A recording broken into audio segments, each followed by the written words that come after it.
Si vous vouliez empêcher Haïti de devenir une superpuissance, vous n'auriez pas besoin d'inventer une nouvelle stratégie. Le plan existe déjà. Il a été écrit, testé et perfectionné au fil des siècles. Vous commenceriez par vous assurer qu'Haïti ne s'unisse jamais.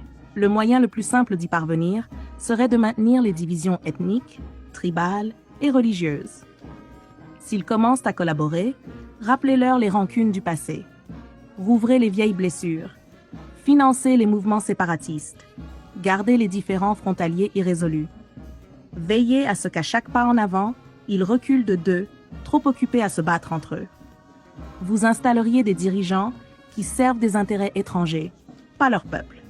Trouvez les plus corrompus, les plus facilement manipulables, ceux qui recherchent le pouvoir et le prestige plus que le progrès. Offrez-leur l'autorité en échange de leur loyauté. Si un leader émerge avec une réelle volonté de servir Haïti, éliminez-le, assassinez-le si nécessaire. Sinon, déstabilisez son gouvernement et soutenez un coup d'État. S'il parle de nationaliser les ressources, faites-en un exemple. S'il tente d'unir Haïti, éliminez-le avant que l'idée ne se propage. Vous maintiendriez Haïti dans une faiblesse économique en l'empêchant de s'industrialiser. Laissez-le exporter des matières premières, mais jamais les transformer sur place.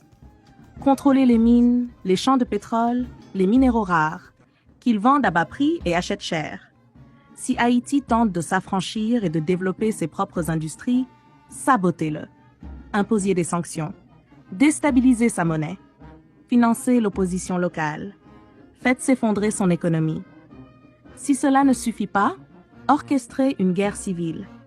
Un peuple ne peut pas construire lorsqu'il lutte simplement pour survivre. Vous feriez en sorte que leur système éducatif produise des travailleurs, pas des innovateurs. Apprenez-leur une histoire qui glorifie leurs oppresseurs.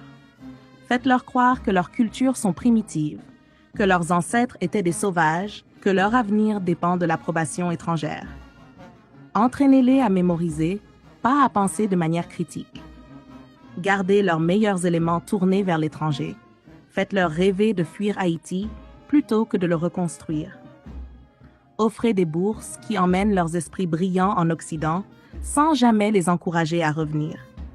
Que le pays forme médecins et ingénieurs pour qu'ils aillent enrichir d'autres nations. Vous contrôleriez leurs récits, possédez leurs médias. Contrôlez leurs histoires. Imposiez leur image au reste du monde. Faites-leur croire qu'ils sont corrompus, désespérés, éternellement en crise. Inondez leurs écrans de misère et de zones de guerre. Montrez-leur des publicités caritatives qui les persuadent qu'ils sont impuissants sans l'aide étrangère. Minimisez leur réussite. Dénaturez leur victoire en incidents isolés. Si un pays africain développe une innovation majeure, attribuez le mérite à un investisseur étranger.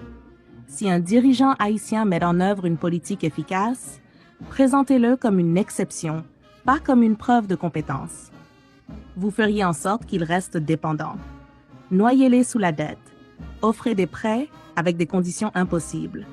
Forcez-les à tout privatiser pour que des multinationales contrôlent leur eau, leur électricité, leurs terres.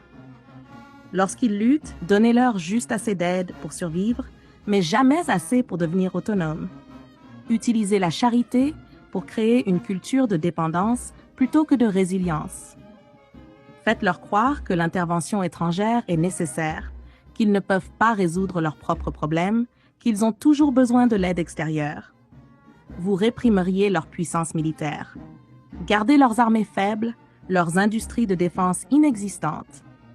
Vendez-leur des armes pour qu'ils s'entretuent, mais ne les laissez jamais développer une technologie militaire de pointe. Si un pays tente de construire un système de défense solide, accusez-le de menacer la stabilité. Assurez-vous qu'ils aient constamment besoin de casques bleus, de bases militaires étrangères, de conseillers étrangers contrôlant leur sécurité. Gardez-les vulnérables aux invasions, aux coups d'État, à l'ingérence extérieure. La formule est simple: diviser, corrompre, exploiter, mal éduquer, contrôler. Qu'ils se battent entre eux, qu'ils cherchent les solutions à l'extérieur, qu'ils restent pauvres, dépendants, en insécurité. Faites en sorte que chaque tentative d'émancipation rencontre une résistance si forte que la génération suivante y réfléchisse à 2 fois avant d'essayer de nouveau. Ce n'est pas une théorie, c'est l'histoire. La vraie question n'est pas comment empêcher Haïti de devenir une superpuissance, mais bien comment Haïti peut-elle briser ce cycle malgré tous les efforts déployés pour la maintenir à genoux.